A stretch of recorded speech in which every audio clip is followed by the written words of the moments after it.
We are on the other side of the fall.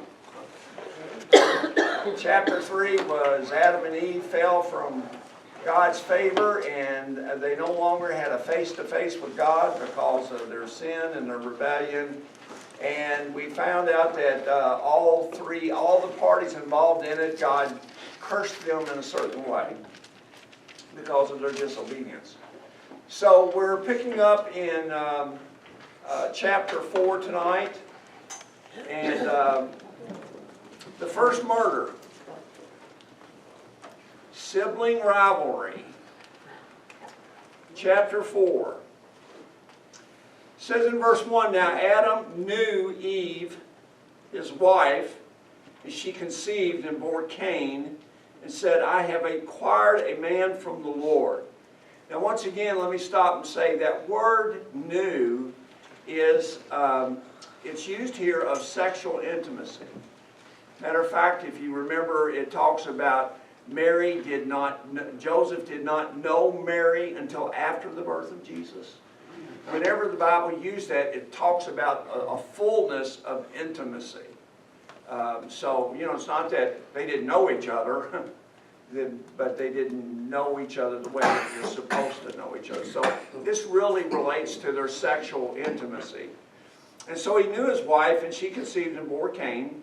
And then she bore again, this time his brother Abel. Now, Abel was a keeper of sheep, but Cain was a tiller of the ground.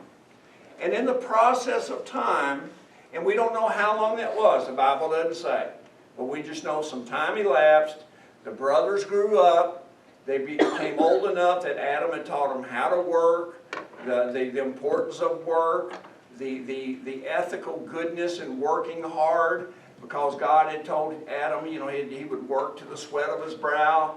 So work was a good thing. God had never cursed work. He's never cursed work. God blesses our work.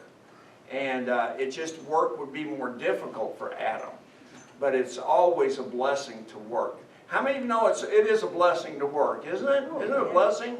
I mean, we take pride in our work, and we should take pride in our work. Matter of fact, God calls slothfulness and laziness a sin in the Bible. For those who can work and can't work, that's a sin. That grieves God.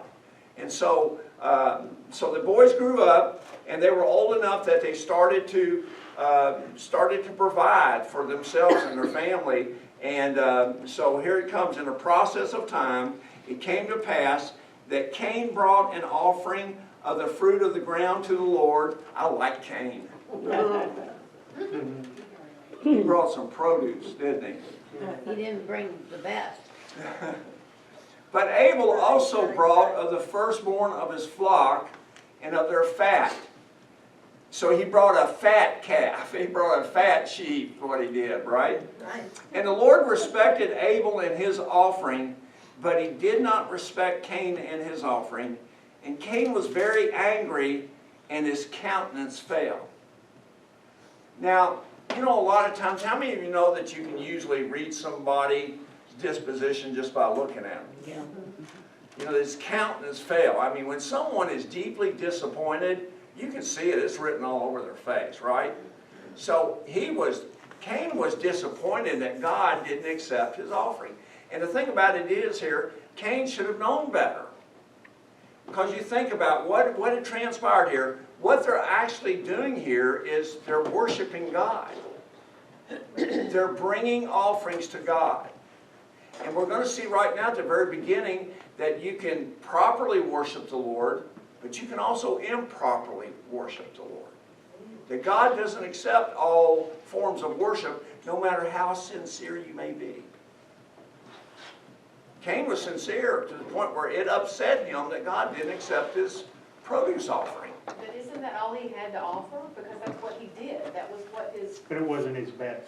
okay. It That's wasn't what, the that's best. what it boils down to. Isn't It that wasn't right? his best. Well, here's Why what, did God not regard it?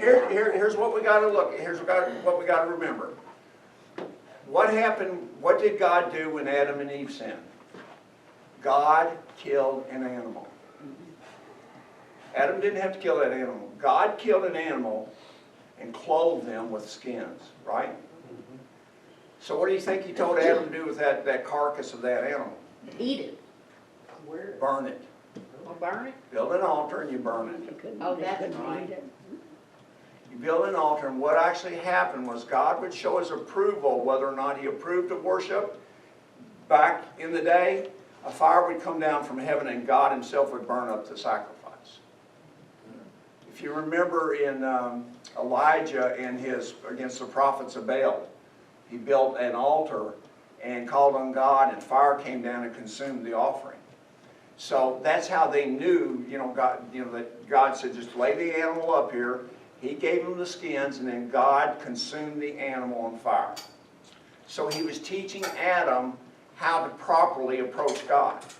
And it's through the blood, okay? Later on we'll find out in the Old Testament with Moses and when they start the Levitical priesthood, there's also burnt offerings, okay? So that's what this whole concept comes about, between the blood and the burnt offerings. And this was after the fall, because before they just walked with God. They walked with God, yet they didn't have, they worshiped God in the sense that they talked with God. Right, right. I mean, they talked to him, the Lord, which I believe was really a Christophany. I think it was the Son of God in his form as he came down in the form of man, but it was God the Son in a Christophany before he was Jesus Christ. Okay? Because it said they walked with the Lord. That basically implies that it was the Lord, Son of God. So anyway, what we're looking at here, so right away, how did Cain know that God didn't respect his offering? He didn't burn it up. He didn't burn it up? Fire didn't come down from heaven and burn up the turnips. I have a question. Could they even make fire? Could No, they make fire? well, I think they did. Adam and Eve, Adam was pretty smart. Yeah. I don't know, it's a great question. But like I say, when you go back and you look at early man, he wasn't a caveman. God brought the animals to Adam, and it said Adam named the animals. He wasn't grunting and groaning, carrying a big stick around, beating women with it. He wasn't a caveman. Adam was intelligent. We're going to find out in a minute Cain was intelligent. Matter of fact, we'll find out Cain was had a mind of an engineer. In chapter 5, you're going to find out that there were all kinds of people, the descendants of Adam and Eve, that were in all kinds of arts and trades and crafts. Early on, they knew how to do all this stuff. Early man was a genius. But still, that doesn't take the place of obedience with God. You can be a genius, but if you don't obey God, you're a fool. Yes. So is this where, like you said, you can't get blood out of a turnip, where it originates from? Because Yes. That old saying, you can't get blood out of a turnip. We use that a lot of times to talk about when your boss wants you to do more than you're supposed to do, right? What do they want, blood out of a turnip? That's actually a euphemism from the Bible, from this right here, from this account. Okay? But did Cain have access to anything else that he could have brought? No, he had access to the sheep. He could have brought a sheep just like his brother, but he didn't. He brought produce. Because Abel tended the sheep. Adam He told him tended the how to do it. Okay. Produce is not going to work, Cain. Here's what God has prescribed. So he went on and brought produce anyway. Yeah, if you want to have a relationship with God, they were ashamed and naked until God killed an animal and gave them skins, right? Then suddenly the relationship was restored again, right? So he could have taken a sheep from Abel's flock. He could have taken a sheep from Okay. Abel's flock. All right. Or he could have probably taken another innocent animal. May not have had to be a sheep. There were animals there because God created animals already. The animals were there, the animal kingdom. He could have taken a firstborn from anything. But the fact that he did produce, he was not obeying God's prescription for how you must appease a holy God. That answers my It said, he must have known better, Cain, because right after that, God is saying, if you do what is right, like he's telling him. You Yeah, did wrong, yeah. Yeah, You knew better. you knew better, now sin is crouching at your door, and then it goes on Yeah. to say what all happens after that. Yeah. See, and that's just it. You just got to understand, how did the boys know? How did Abel know to do it? Adam, his dad, told him. this is the way you're gonna have to approach God. You're gonna have to bring an animal. You know, and Abel trusted his father to do what, you know, to have that relationship with God, to worship God. And Cain didn't. So really, it's not so much that Cain, the produce was the problem, it was the condition of Cain's heart. Right. That was the root problem. The root problem was he didn't trust his dad. He didn't trust that his dad knew what he was talking about. Had to be a teenager. Yeah, I mean, being a teenager. But, so he did it his way. He had that Frank Sinatra thing, you know, I'll do it my way.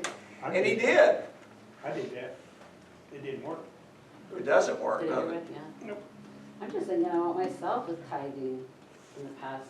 Like, well, I really am supposed to, the Bible says I should be given 10%, but I really, you know, I'm a little nervous because, you know, I don't know if I have enough money for this and that, and I really want to hang on to this for a while, and, you know, not being obedient. And I think that's probably what was happening with him, like, just wanting to hang on to it for whatever reason.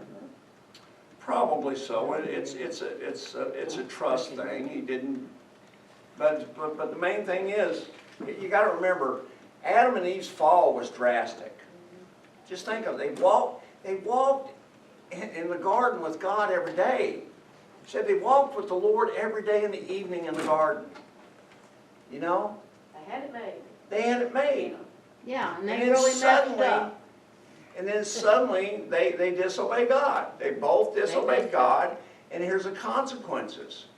Now God still blesses them in that I'll have a relationship with you, but it's going to be done my way now. It's going to be done, we're going to have to shed the blood of an innocent animal to cover your sin.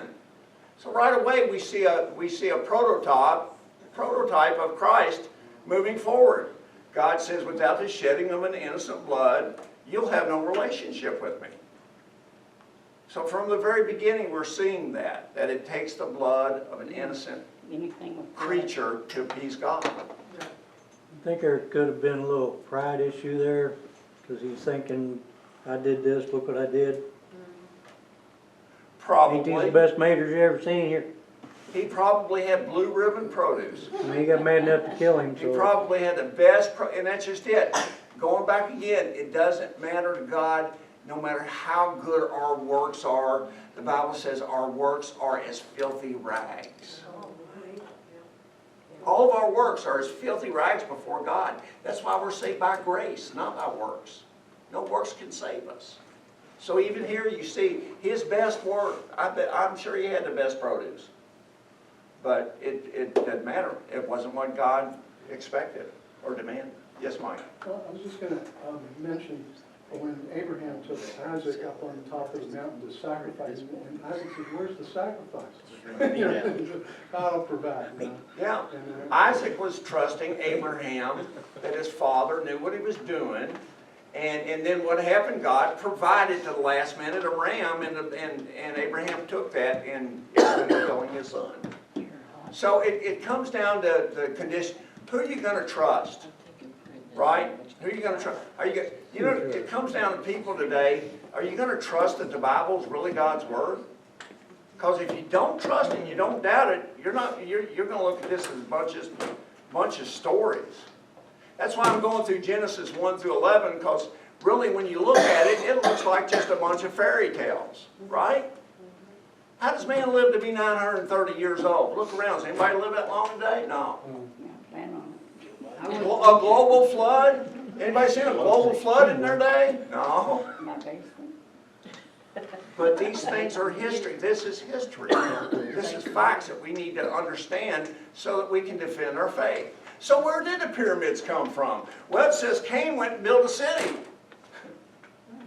First son of Adam and Eve was an engineer. They were smart, folks. They were smart. They weren't cavemen. They weren't Neanderthals. They didn't need Darwin to let them live trillions of years to become smart. I heard something today on I listened to Christian radio, and I heard something today, and in the car, and there's like, thank you, Lord. Science Darwin had to use some part of science for his theory, and it's just a theory. But now people are beginning to think Darwin didn't know what he was talking about. They're beginning to deny Darwin's theory and going back to the creation. Yeah. More And it's people are. like, yes. Yeah. Let me tell you, if you don't know this, Darwin was studying to be a priest early on. And he had a little girl that he loved. He only had one child, a little girl, and she died tragically when she was young. And he started to question, how can a loving God allow this innocent child to die? A lot of people do that. I did. Right away, it turned him bitter toward this loving God. If he's all powerful and all loving, how does he allow this to happen? But Darwin also wrote in his own diary, he said this, he believed his premise and his hypothesis was true about the natural selection of the species, but he also wrote that surely one day they will find a transitory skeleton. If not, everything that I believe is not true. They've never found a transitory skeleton. When did So Darwin he come up with himself that said theory? that. When did he come up with that theory? How long ago was that? Oh, gosh. Like 1700s, somewhere around 1700s, I think. 1800s, somewhere in there. I can't remember.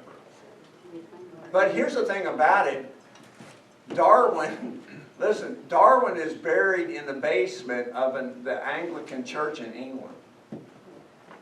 They honored him at a time where the church accepted Darwin's theory years ago. They esteemed him almost as a saint.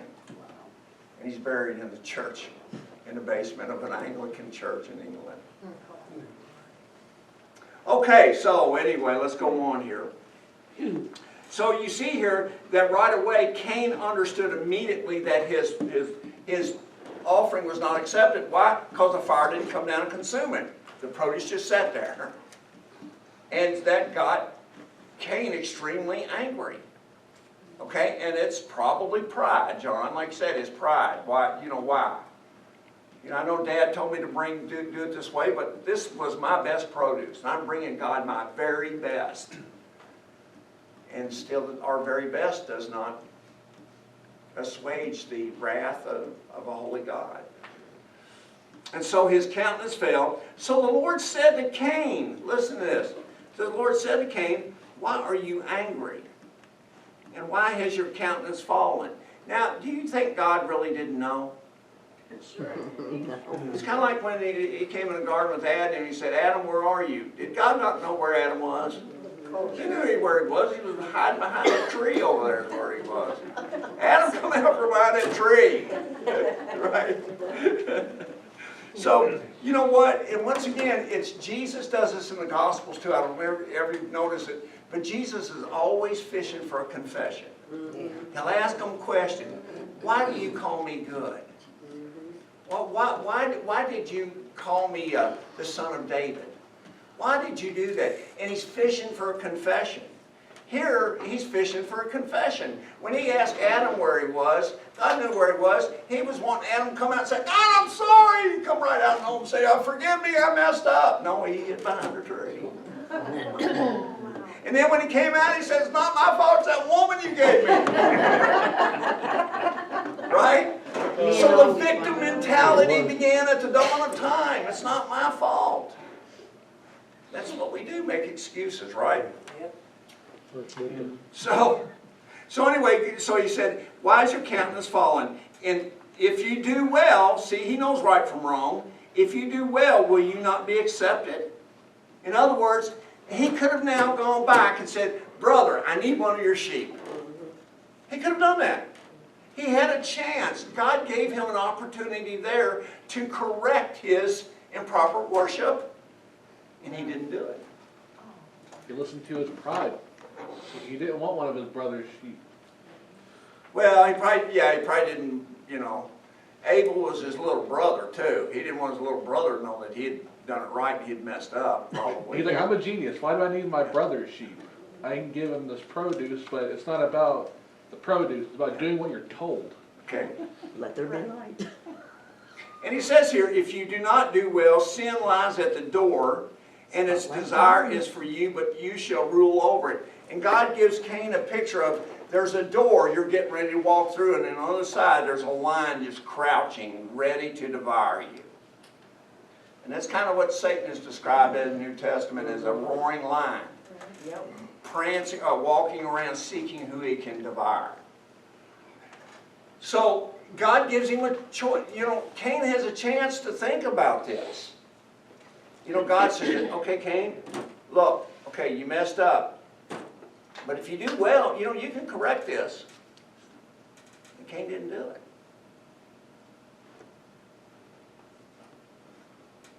You know, it's hard to believe that God could talk to you like he did to Cain, and you wouldn't obey him even after that. But also, isn't it hard to believe that Lucifer saw the presence of God and disobeyed him?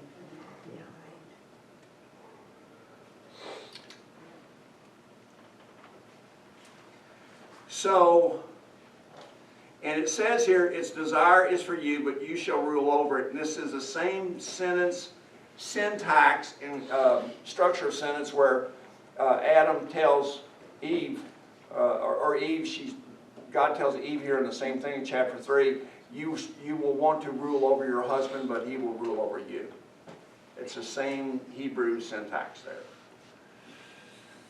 Verse 18, now Cain talked with Abel his brother, and it came to pass, once again, we don't know, God doesn't give us how many days, we don't know how much duration of time there was. When they were in the field, Cain rose up against Abel his brother, and he killed him. And then the Lord said to Cain, here it is, God's playing dumb again, right? Where's Abel your brother? God knew he'd already killed him, right? And he said, I don't know. I don't know. I plead the fifth. I can't recall. What was it Bill Clinton said during his trial all the time? I think about 20 times when he was on trial. That one time, I can't recall. Can't recall. He said, I do not know. Am I my brother's keeper? Well, yes, you are. We are our brother's keeper. We're to look out for each other. And God asked, what have you done? The voice of your brother's blood cries out to me from the ground. The Holocaust Museum in Washington, D.C., before you enter it, there's a, what do I want to call it, engraved above one of the doorways down there in Holocaust, that your brother's blood cries out to me from the ground. Yeah. And he said, what have you done? The voice of your brother's blood cries out to me from the ground.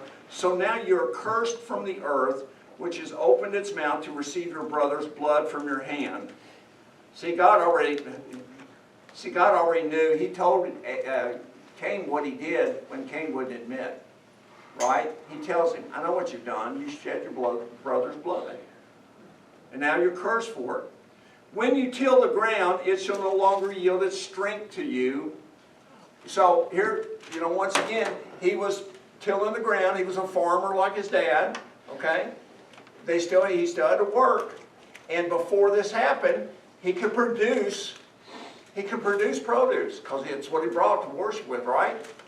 Now his curse is he can't farm anymore. The ground's not even going to produce for him. See, he's lost his occupation. He got a pink slip from God. He can't work anymore to be a farmer. It's going to be in vain. I've had a rough year with my tomatoes. Let me tell you, I brought Gordon some tomatoes today. My tomato plants are stressed this year. I don't know what's going on. I don't know if suddenly I became Cain or what. But my tomato, I bought the same tomato plants last year, and they're just big, beautiful, all symmetrical, red, nice tomatoes. And this year they're just all stressed and cracking and blowing up. Too And hot. I know how to fix that. You better go get a calf. get what? You better go get a calf. A calf. Well, The blood. I got two kegs. The blood. I got one here, one here. The blood. It's a joke. Oh, okay. It wasn't a joke. Hey, he don't get it. I don't get it. You don't get a lot of Explain it things. to me, Sharon. Don't get a lot of things. So anyway, here we go. He said, when you till the ground, it shall no longer yield its strength to you. A fugitive and a vagabond you shall be on the earth.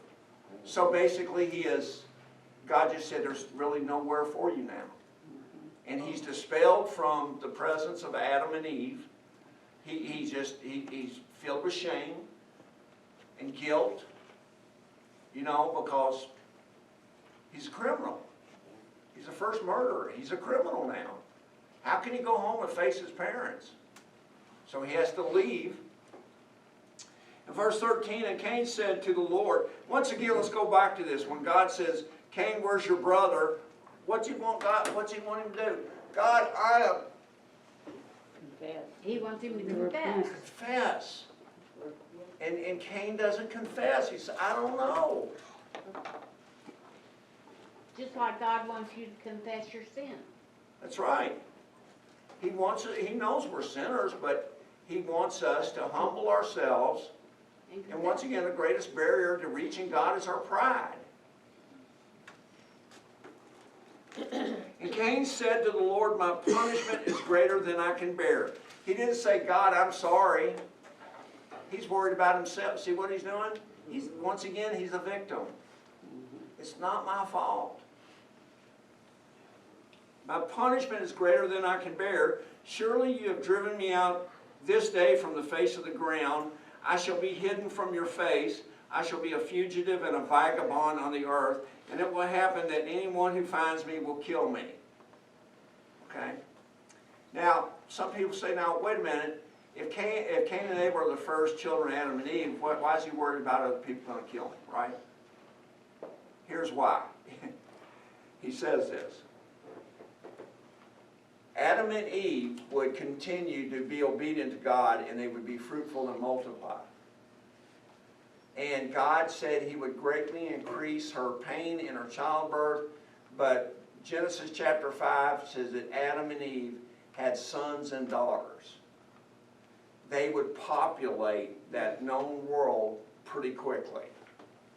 I mean, Eve would walk around pregnant the whole time, basically, and probably producing triplets every time. I mean, that's what happened. And he knew, because they were going to obey God now to be fruitful and multiply, he knew he was going to have brothers and sisters. And of course, that's where he would marry he would get a wife. Cain would take a wife. It would be one of his sisters, but back then the gene pool was so pure, you didn't have any problem with, deformities and missing chromosomes and and stuff like that. So that's probably the way that happened. Okay? So anyway, he says, verse 15, and the Lord said to him, therefore, whoever kills Cain, vengeance shall be taken on him sevenfold. So, in a way, God is blessing Cain in the midst of his, so he puts a special mark on it. Now, I will tell you that for years, my wife's grandmother was with the Mormon church. And they believed that the mark was that God gave him black skin. That's what they were teaching. I've heard that before. Yeah, that's what the Mormon church was teaching my wife's grandmother, or that the mark of Cain was he would become a Negro or have dark skin. Where on earth would they get that? Who knows? Where did they get half the stuff today? From Moroni, the angel, macaroni.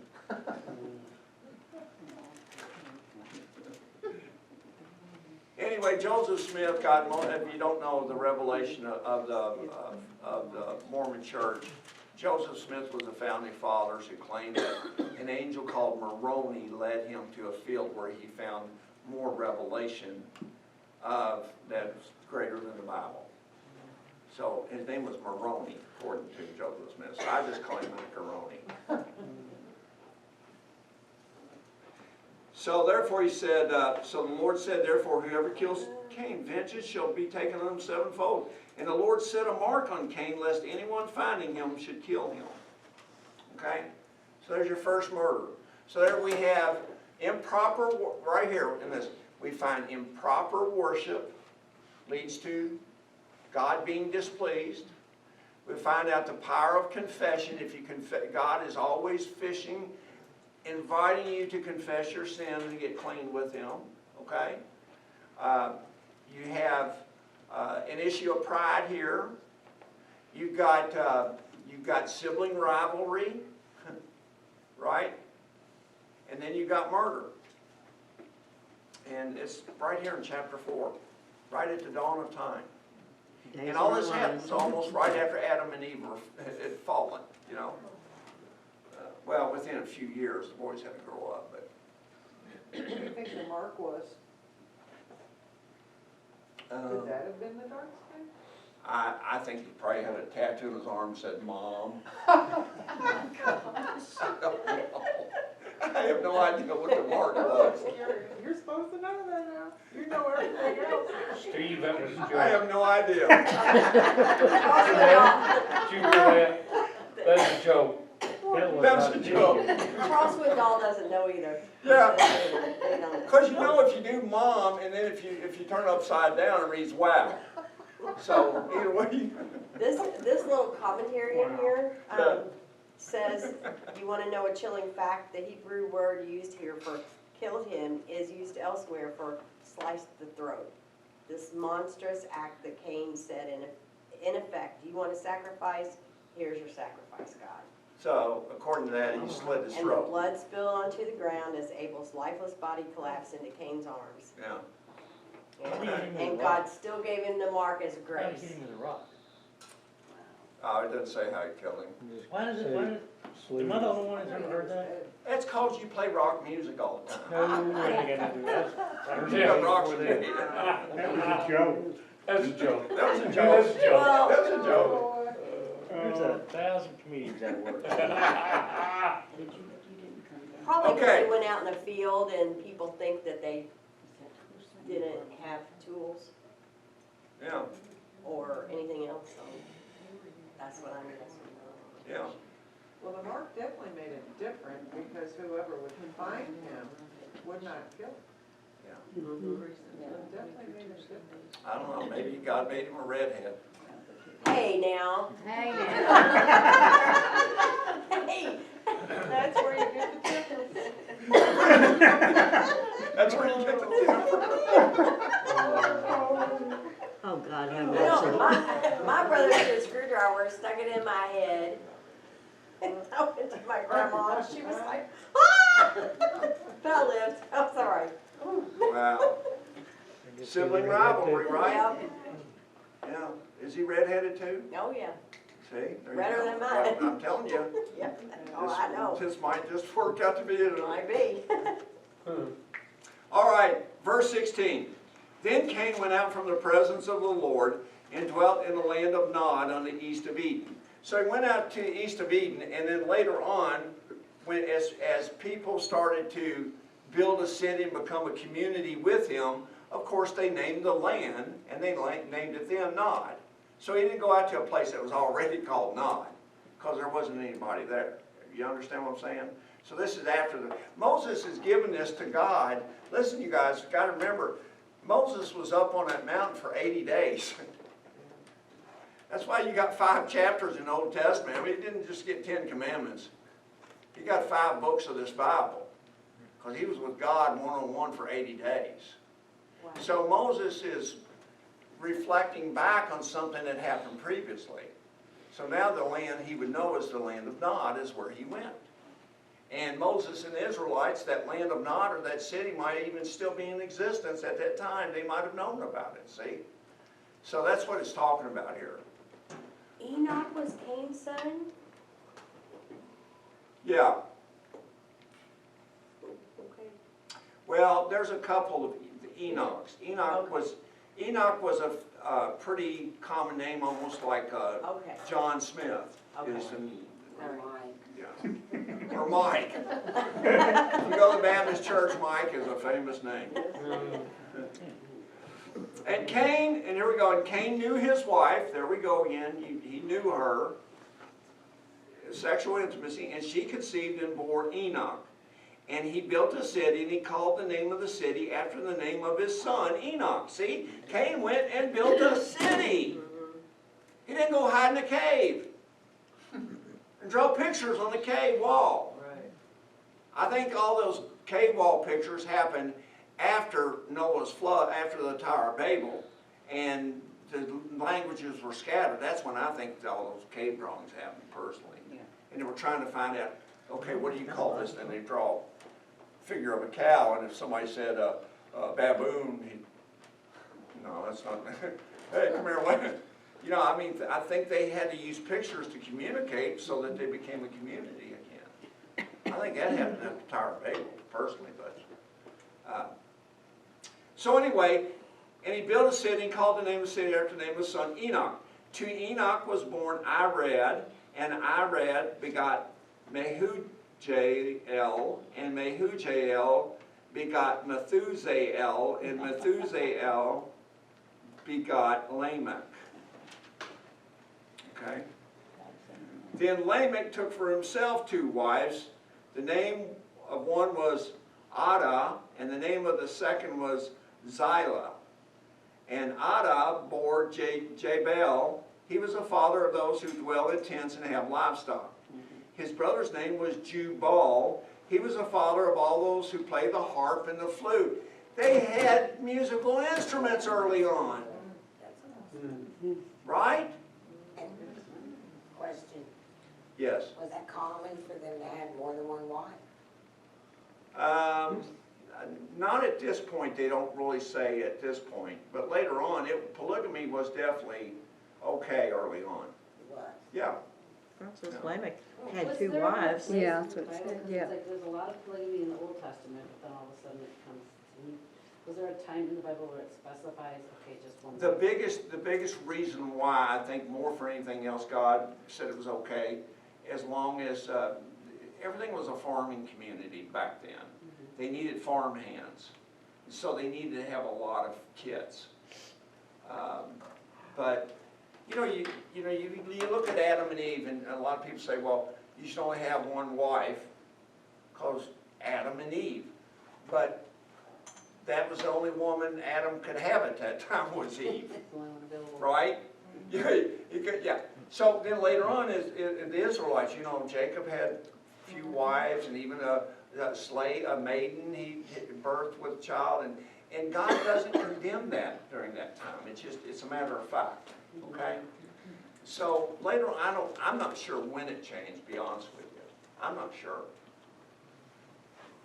Just later on, it does change, and Jesus kind of, adultery, that's having sexual relations with another person's wife. Isn't that one of the 10 Commandments, though? It is, later on it is, in Ten Later Commandments, adultery, yeah, in Ten Commandments. So by the time of the Israelite, but before that time, it really wasn't. Okay, polygamy was pretty widespread before God gave the Ten Commandments. I think that was because God said that he wanted people go out and populate, and he, Multiply. yeah. So populate the wives so you can have more kids. Yeah, But it wasn't like, like Adam or whoever could go sleep with so-and-so's wives. It's like they had their own wives and. yeah. And it was pretty much, it was consensual, they knew, it was kind of like, it is what it is, that's weird, but. Well, it doesn't say that it isn't okay, but it doesn't say it is That it okay. is, like I So say. maybe it's a generational curse that is passed Well, on. it's given as a fact. Yeah. God doesn't Right. condone it, and he doesn't curse it. It's just given as a fact, that's just the way it was. Okay? Yeah, and the ones out in, the ones that practice it today, are they, going back here and saying, well, it's okay because of. Possibly. And, Possibly. I mean, But King David, even after Moses, had many wives. Solomon had many wives. Was it right for him to do it? No, probably not. You know, David, when he took Bathsheba, another man's wife, committed adultery, God spoke to David and said, "But did I not give you enough wives? And if you would have asked me, I would have given you more." So, it's just really sketchy. A lot, I mean, actually I read about this. A lot of scholars really say that God really does not negate polygamy in certain situations. But it's, I don't see how you could say don't commit adultery other than the fact that a man can have many wives, but they just can't be married to another man. You can have 20 wives as long as they all belong to him, I guess. So my dad, who ran a big dairy farm, the biggest one in Calumet County in Wisconsin, really should have not had my mom have to bear 12 children. 12? 12. There's something about those, There's there's something about those farms. He was wanting more farm hands. Pound little women, 12 kids. He needed more farm hands. Good, yeah. Dairy farm too, right? Yep. Yeah. You kids were an utter delight, weren't you? That's a joke. Yeah, that's a joke. That's a riot. That's when Mike should have brought up the calves. No, I'm not, All I'm right. done. I'm done. We don't sacrifice an animal. Okay, let's move on. Verse 22, and as for Zelah, she also bore Tubal-Cain, an instructor of every craftsman in bronze and iron. You remember you read about in history they had the Bronze Age? No, here's the Bronze Age. It's early on. Dynamite was founded early by the Chinese. Early. And the sister of Tubal-Cain was Naamah. Then Lamech said to his wives, Ada, there you go, there's Lamech said to his wives, plural. Ada and Zillah, hear my voice. Wives of Lamech, listen to my speech. For I have killed a man for wounding me, even a young man for hurting me. If Cain shall be avenged sevenfold, then Lamech 77-fold. So basically he came from Cain's line, and it was basically he had said he killed a man, and if Cain could be protected, he was bestowing upon himself a special protection. Upon himself. Not that God did, but he did. But that doesn't count. No, that doesn't count. Okay, now let's go down to verse 25. And Adam knew his wife again, and she bore a son and named him Seth. For God has appointed another seed for me instead of Abel, whom Cain killed. And as for Seth, to him also a son was born, and he named him Enosh. Then men began to call on the name of the Lord. In other words, that was a godly line of men. After Cain, because Abel was dead, he was probably a godly man because he obeyed God. But Cain killed him, so their two first kids were just gone. They were gone. So then God gives them Seth, and immediately you have a godly line that starts. Okay? Now I want you to look what it says. We'll just briefly get into this in chapter 5. But it says, look in verse 3 of chapter 5. And Adam lived 130 years and begot a son in his own likeness after his image and named him Seth. Okay, in his own likeness. So now, children being born are not born in the likeness of God now. They're being born in the likeness of Adam. Which means all children born now are fallen in their nature. Born in sin. See what I'm saying? That's where the depravity of sin comes in. That's why all people have to be born again, because little babies, as innocent as they are, as soon as they get older. Matter of fact, look at toddlers. What do you have to do when they turn 2? You got to put everything up high, because what? No means I'm going to go get it.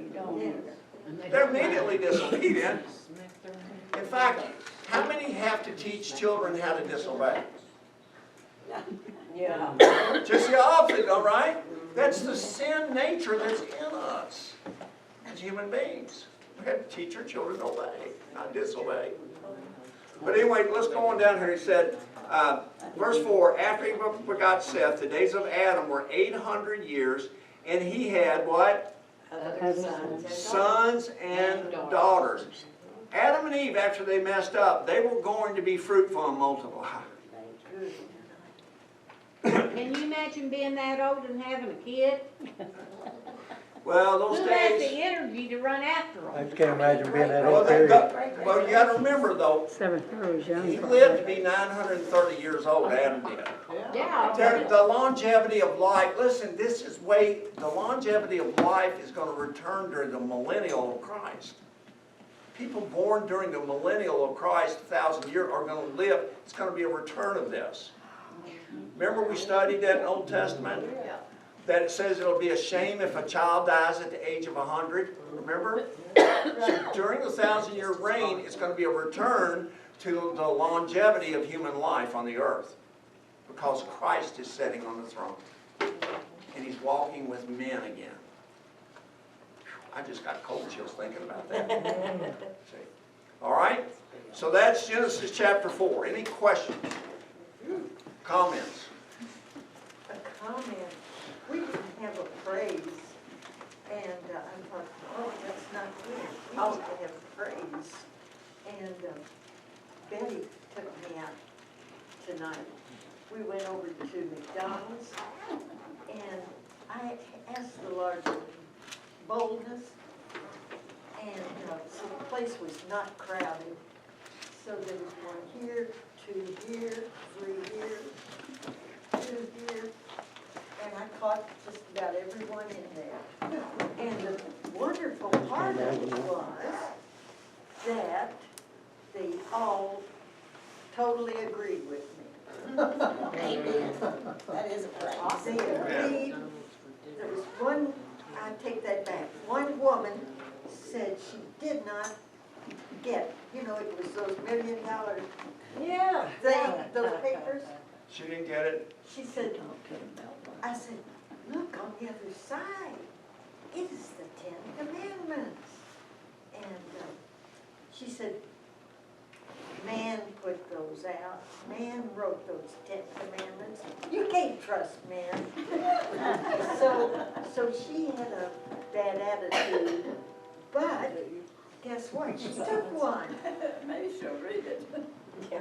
And so, Okay. one by one, we're winning the world. Good deal. Amen. We all need to be as bold as Tony. All of us do. Tony, you put me to shame. When I go to McDonald's, I usually just order. I carried it with me. I don't go to it. Amazing. I work in it. That was my first job. Okay. Sunday, if you get a chance to come, I'm preaching on vital issues that we're dealing with today. Last week, if you're not here, I basically preached on why God says gay love is not proper. So I'm preaching over the next 10 weeks on vital issues that our society's confused about today. So No, you said invite that's friends to what, that's come. what you did preach on, or that's what you're I going to? preached on it last Sunday. It'll be on YouTube if you want to see it. Okay, yeah, we're just Yeah. discussing that over here. We appreciate you Yes. tackling the Yes, hard issues. tough subjects that people don't want to tackle anymore, so we appreciate that. Hey, listen, I'm going to give an account one day when I stand before him. Yeah. I believe all of it, I do too. every bit of it. So go ahead and call me a fool. I'll laugh at you on Judgment That's Day. right. God bless you all.